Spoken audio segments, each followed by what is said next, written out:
Good morning from the day after 2 days after the big snowstorm.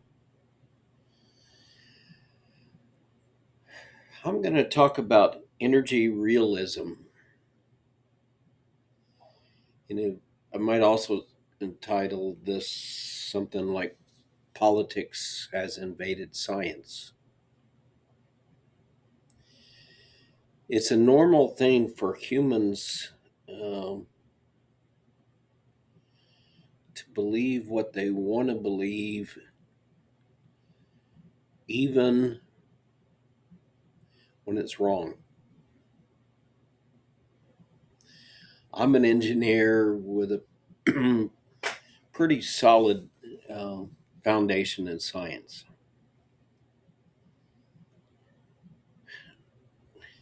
My name, the Ancient Texan, is fairly appropriate. Born in Texas, um, started working in copper smelter at the age of 19 in 1968.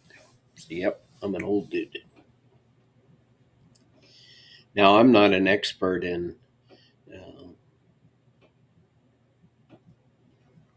energy demand, but I can look at the basic data and see where it's going, and everybody can. It's out there and available, and AI can help you understand it if you need some help. Um, I do know a lot about using energy and how production and energy are strongly correlated.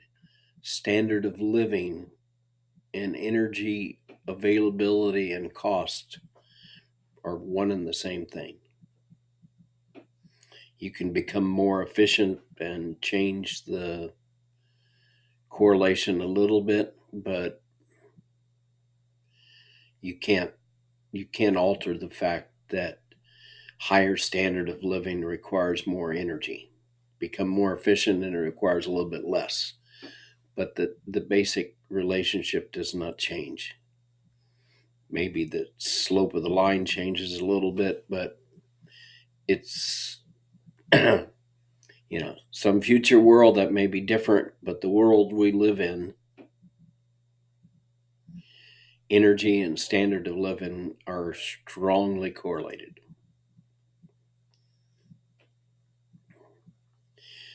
We've been wanting to believe oil demand is peaking. Well, the data doesn't support that. The data does not show oil demand is peaking or will peak anytime soon.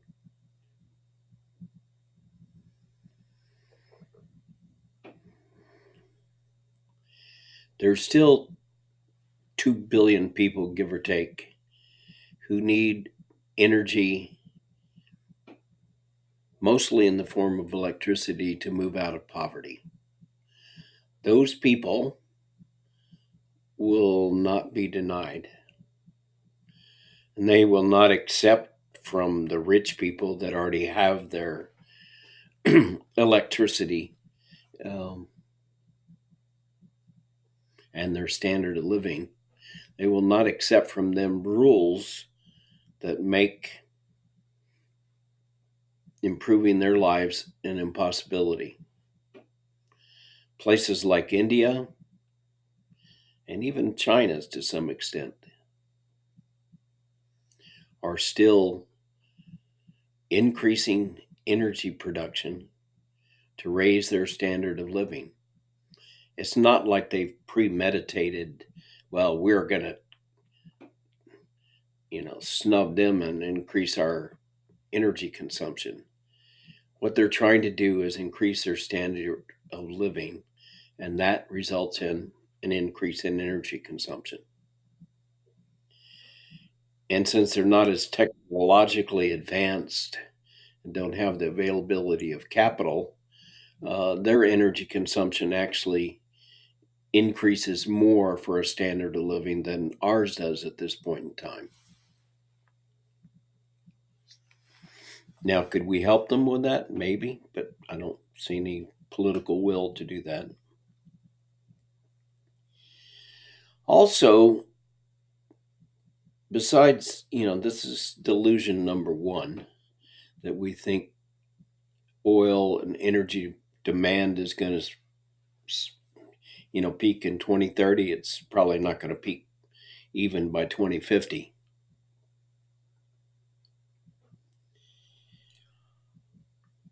But those that have switched and put a heavy reliance on renewables, like California and Germany, have seen a very substantial cost increase in energy. California, 30 cents kilowatt hour, maybe industrial uses 20 cents, way above the 12 cents average for the rest of the nation, and even lower in places like Texas. That's going to cause a deindustrialization of California. Companies are moving out of California. They're lining up. Just go look that up for yourself. Germany, what's happening to their auto industry? They're going to end up letting electric cars in from China. Look at their chemical manufacturing. Look at the standard of living, the pressure that the high energy cost is going to put on their whole country. They're very good engineers over there, but you can't engineer around energy costs going up 50% or more compared to your competitors. That's just, energy can buy you 10, 20%.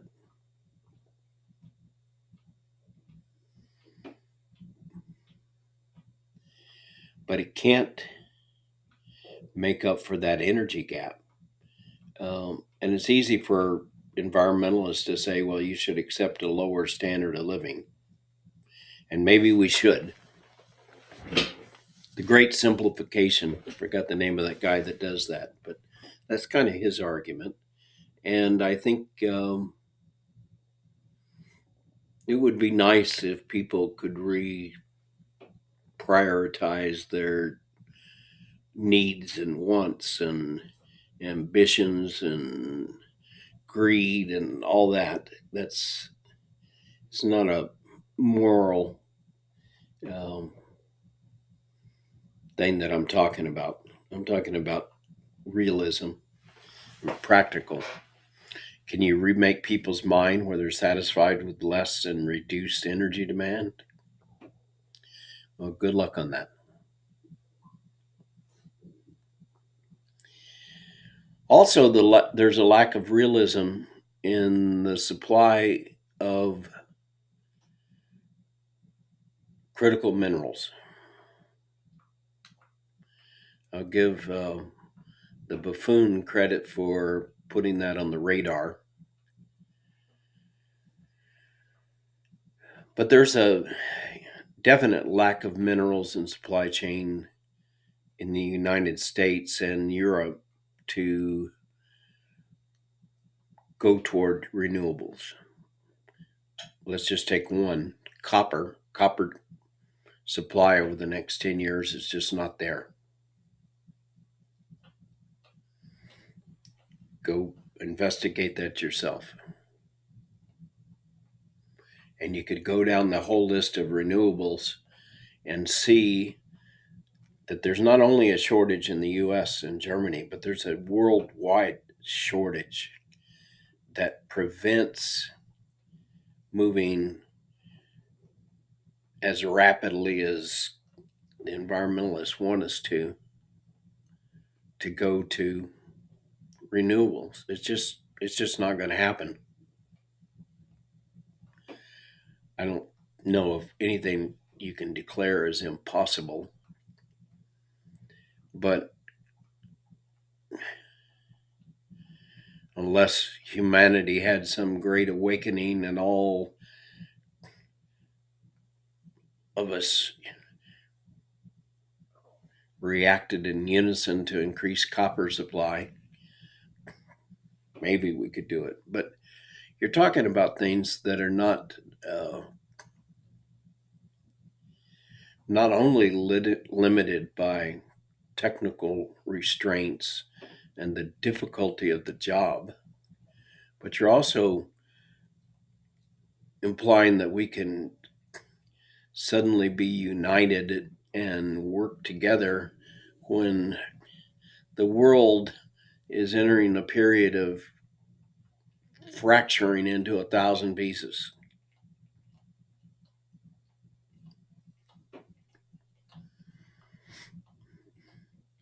And let's look for the moment at AI. Now, we want to say that AI is going to make us smarter and more efficient and do everything better. It's going to be the great cure all. Um, but AI itself is demanding a huge amount of energy. Now, will that energy consumption be paid back in energy reduction in industry? Maybe eventually. It's certainly not going to be on the short term and the 5 years looking forward. Um, and it's hard to imagine that it will do that in the United States, where we make a lot of our money out of the commoditization of money and playing financial gains and charging people to use our financial system. Throw in the fact that China is going to offer the world an alternative, a low cost digital monetary system. Um,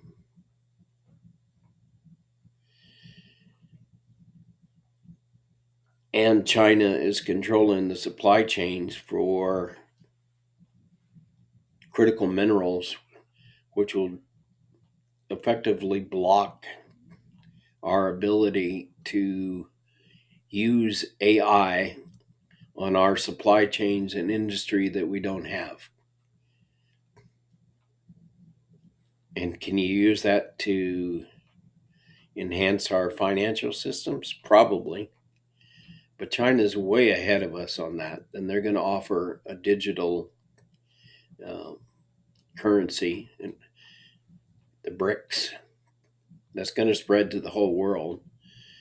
De-dollarization is going to happen.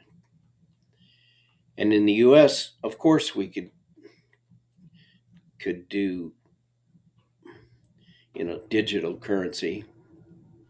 Stablecoin is maybe the closest thing to that.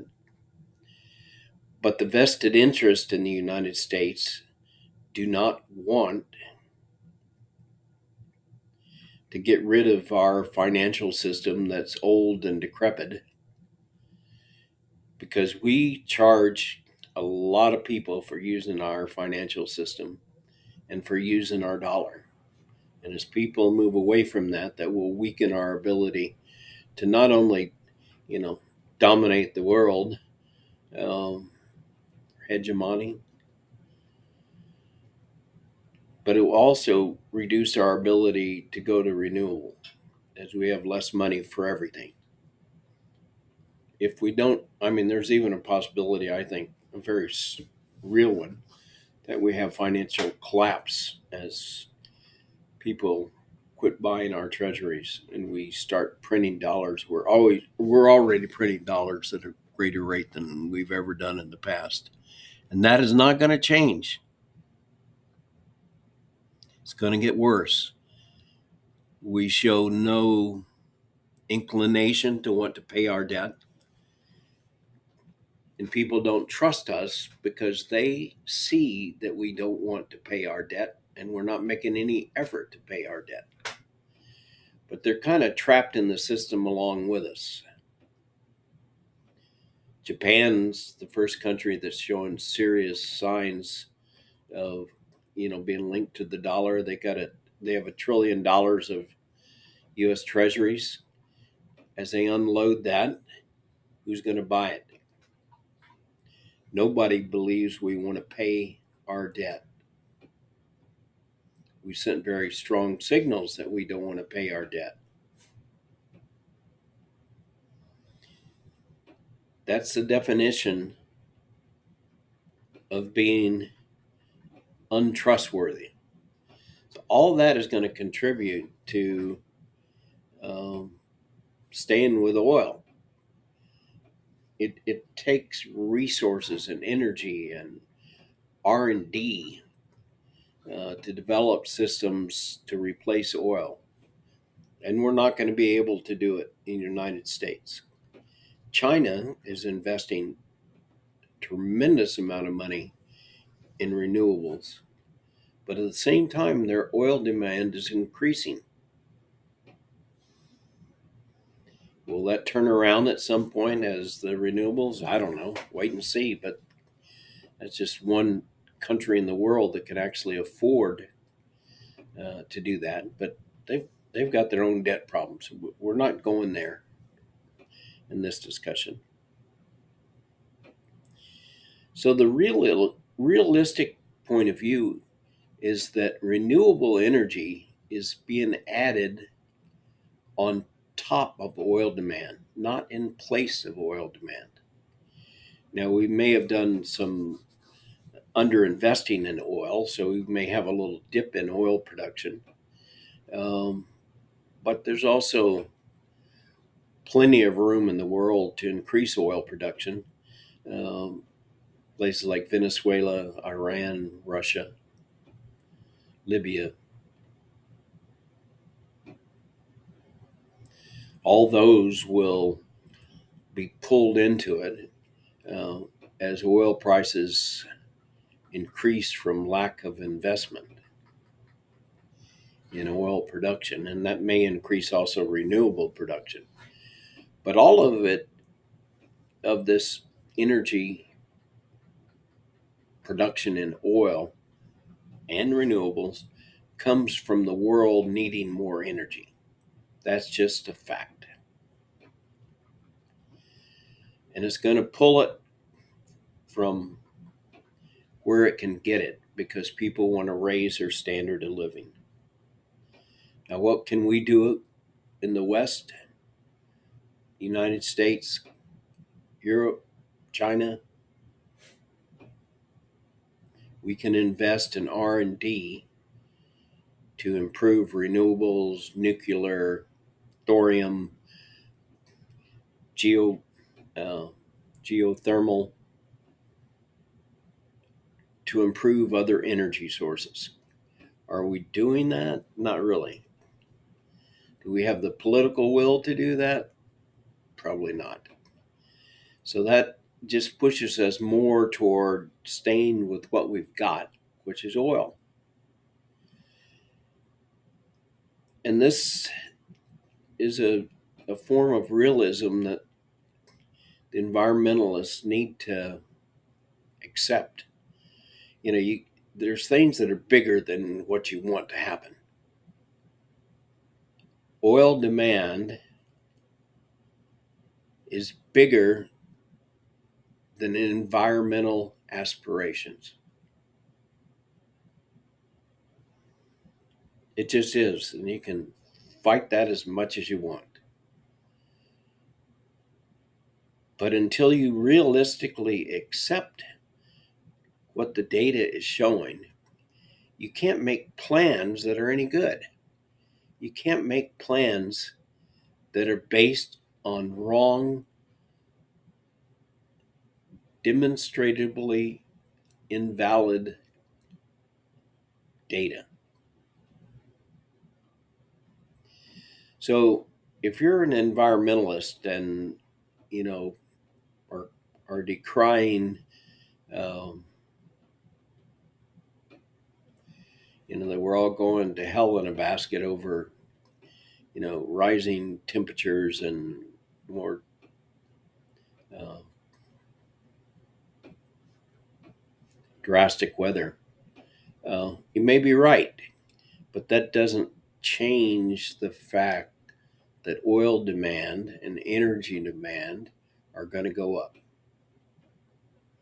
Short of a catastrophic nuclear war or complete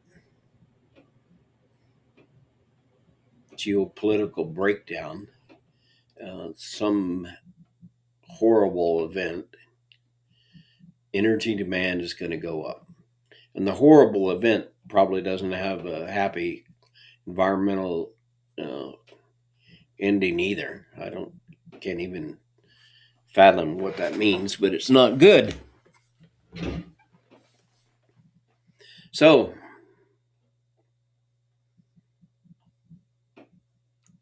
what I think this means it from just the ancient Texan here is that we need to accept the fact that oil demand is going to go up, CO2 is going to go up. Although we can spend more effort on CO2 capture, that's partly the way we can mitigate this increase. That in part is more R&D. That is perhaps a carbon tax. So it's not that we can't adjust where this is going by a few percent one way or another, but oil demand is going up. Oil use is going up. CO2 use is going. CO2 production is going up. Now you can reduce what gets into the atmosphere, but you're probably not going to reduce it enough that temperature is not also going up and bad weather and you know all the bad consequences you're predicting happen. But let's say they do happen. How do we adapt as humans to the new world? It's just like adapting to the fact that you suddenly realize that your city is built on a geological fault and that there's going to be earthquakes. You adapt to it. We adapt to a world. Does that mean that's going to be easy? No, I'm not saying it's going to be easy. I'm just saying that's what we have to do.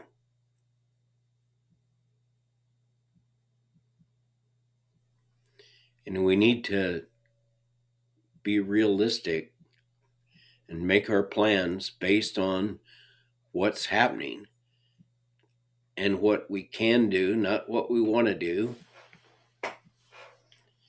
We need to make our plans on what is happening